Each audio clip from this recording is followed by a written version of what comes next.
السلام علیکم ورحمۃ اللہ وبرکاتہ۔ الصلاۃ والسلام علیکہ یا سیدی یا رسول اللہ۔ بسم اللہ الرحمن الرحیم۔ ناظرین سامعین، کیسے ہیں آپ؟ امید کرتا ہوں اللہ تعالیٰ کی بارگاہ میں آپ سب خیریت سے ہوں گے، اور میری دعا بھی ہے کہ اللہ تعالیٰ ہم سب کو خیریت سے رکھے۔ ایک سوال آیا، کہتے ہیں کہ منافقین کیا فرماتے ہیں علماء کرام اس مسئلہ کے بارے میں کہ کیا فجر اور عشاء نہ پڑھنے والے کو حدیث پاک میں منافق کہا گیا ہے؟ کیا فجر اور عشاء نہ پڑھنے والے کو حدیث میں منافق کہا گیا ہے؟ اس میں کیا حکم شرع ہے؟ یاد رکھیے، حدیث مبارک میں فجر اور عشاء کو منافقین کے لیے بھاری نماز فرمایا گیا ہے، کہ عشاء اور فجر کی نماز منافقین پر بھاری ہوتی ہے، اس کی ادائیگی ان کے لیے مشکل ہوتی ہے، اور مسلمان اگر سستی کرے تو منافق نہیں بلکہ منافقوں والے طریقے پر چلنے والا کہلائے گا۔ سنن دارمی میں حدیث پاک ہے، راوی حدیث کے حضرت ابو ہریرہ ہیں، فرماتے ہیں نبی پاک صلی اللہ علیہ وسلم کا فرمان ارشاد ہے، فرمایا منافقین پر عشاء اور فجر سے زیادہ کوئی نماز بھاری نہیں۔ اگر ان دونوں نمازوں کا اجر اور ثواب انہیں معلوم ہو جائے تو وہ ان کے لیے گھٹنوں کے بل اپنے آپ کو گھسیٹتے ہوئے چلتے ہوئے مسجد میں آئیں گے۔ تو اس لیے کہتے ہیں کہ نماز کو کبھی نہ چھوڑنا۔ بہت سے لوگ قبروں میں یہ تمنا کریں گے کہ کاش انہیں دوبارہ زندگی مل جائے اور وہ سجدہ کریں، اگرچہ ایک ہی کیوں نہ ہو۔ اللہ تعالیٰ میں 5 گانا نماز پڑھنے کی توفیق عطا فرمائے۔ اور نماز کے جہاں اور بہت سارے فوائد ہیں، وہاں یہ بھی ارشاد فرمایا کہ ان الصلاۃ تنہا عن الفحشاء والمنکر، فرمایا بے شک نماز منع کرتی ہے بے حیائی سے اور برے کاموں سے۔ نبی رحمت علیہ السلام کی خدمت میں عرض کیا گیا تھا کہ یا رسول اللہ صلی اللہ علیہ وسلم، ایک شخص رات کو نماز پڑھتا ہے پر سویرے چوری بھی کرتا ہے۔ ہم تو بڑی جلدی کہہ دیتے ہیں نا کہ کیا فائدہ اسے اس کی نماز کا، کیا فائدہ اسے اس کی عبادت کا۔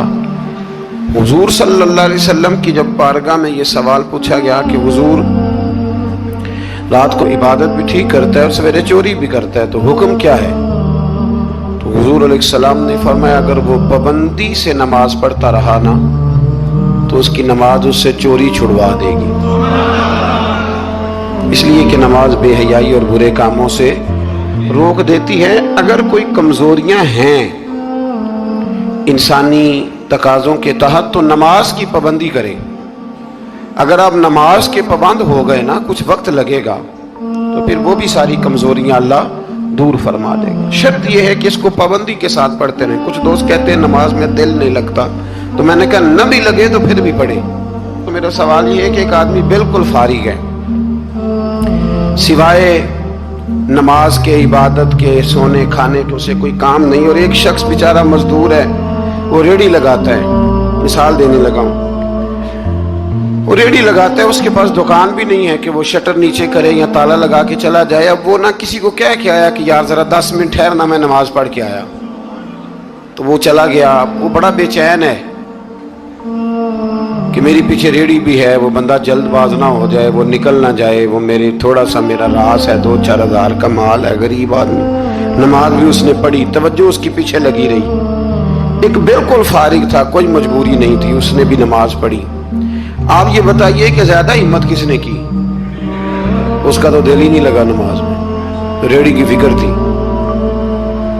لیکن ہمت زیادہ اس نے کی، اس لیے کہ اس کی مجبوری ہے، اس کے لیے آزمائش پیچھے کھڑی ہے، تیار ہے۔ دوائی کھانے میں دل لگتا ہے؟ کیوں کہتے ہو دل ہی نہیں لگ رہا آپ کا؟ خدا نہ خواستہ خاکم بدن، اللہ ہم سب کو معاف فرمائے، اگر بچے کو آپریشن کرانا پڑ جائے تو دل کرتا ہے؟ کیوں کراتے ہو؟ اس کے لیے ضروری ہے۔ تو بھائی یہ فلسفہ ہی غلط ہے کہ میرا دل نہیں لگتا تھا تو میں نے چھوڑ دی۔ دل تو کئی دفعہ انسان کا دکان پہ بھی نہیں لگتا، بیچ دو گے؟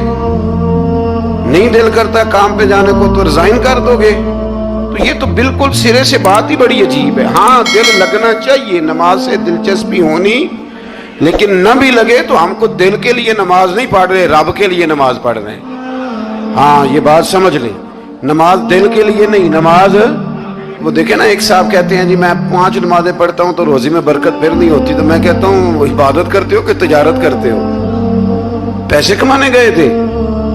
پیسے کمانے گئے تھے کہ نماز پڑھنے گئے تھے؟ تو نماز آپ کو بے حیائی اور برے کام سے روک دے گی، پر شرط یہ ہے کہ نماز کی پابندی کرے اور بر وقت پڑھے اور تھوڑی صحیح کر کے پڑھے. مطلب نماز پڑھی جاتی ہے، اہتمام نہیں ہوتا.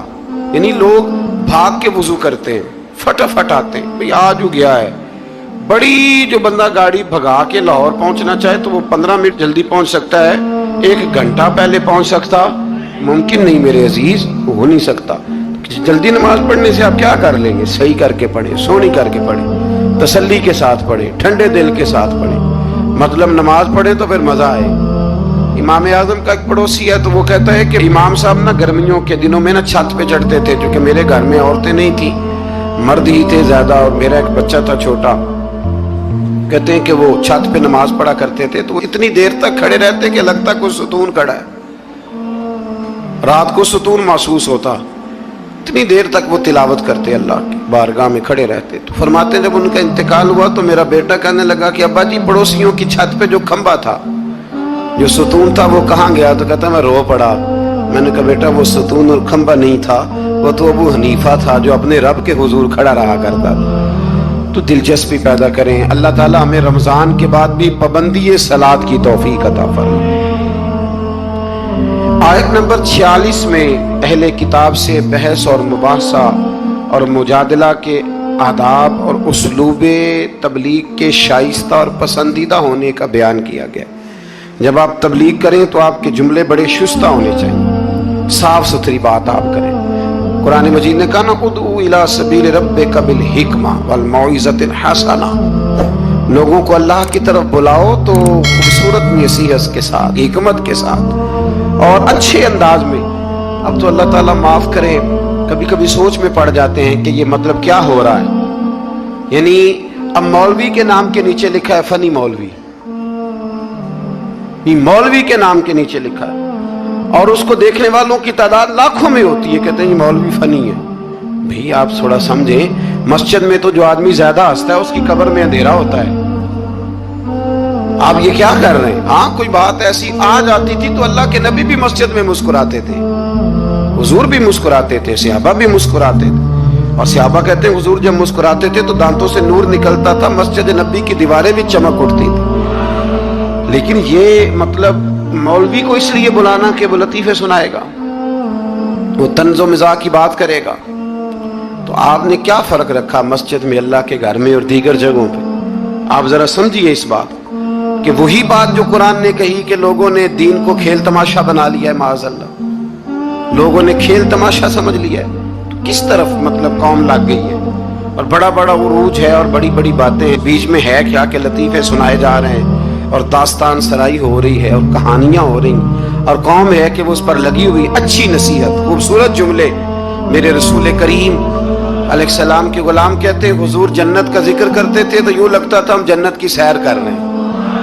حضور دوزخ کی بات کرتے تو ہمارے خوف سے رونگٹے کھڑے ہو جاتے، اور حضور قیامت کا ذکر کرتے تو یوں لگتا کہ نکل کے باہر جائیں گے تو قیامت آ جائے گی. یہ انداز تھا حضور کا بات کرنے کا. تو لہذا بڑی شستہ، بڑی صاف ستھری اور بڑی میٹھی اور بڑی ٹھنڈی بات کریں.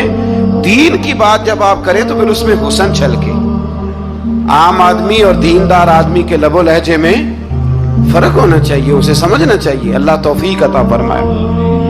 رسول اللہ صلی اللہ علیہ وسلم کی صفات میں سے ایک صفت نبی امی ہونا بھی ہے. امی کا معنی اعلیٰ حضرت نے فرمایا بے پڑھا ہوا، جس نے دنیا میں کسی سے پڑھا نہ ہو. یعنی آپ نے رسمی طور پر لکھنا پڑھنا نہیں سیکھا. اس میں بھی اللہ تعالیٰ کی بے پناہ حکمت ہے کہ حضور نے دنیا میں آ کے پڑھنا لکھنا نہیں سیکھا. آیت نمبر 48 میں فرمایا کہ آپ نزول قرآن سے پہلے کوئی کتاب نہیں پڑھتے تھے. یہ بڑی انوکھی بات کا ذرا سمجھیے، یہ بھی میرے نبی کی شان ہے. حضور نے قرآن کے نازل ہونے سے پہلے رب فرماتا ہے کوئی کتاب پڑھی ہی نہیں، کوئی کتاب حضور نے پڑھی نہیں. لیکن حضور تورات کی باتیں بھی بتاتے تھے، انجیل اور زبور کی باتیں بھی بتاتے تھے. وہ نہیں پڑھا حضور نے، اور نہ ہی نبی پاک علیہ السلام دائیں ہاتھ سے لکھتے تھے.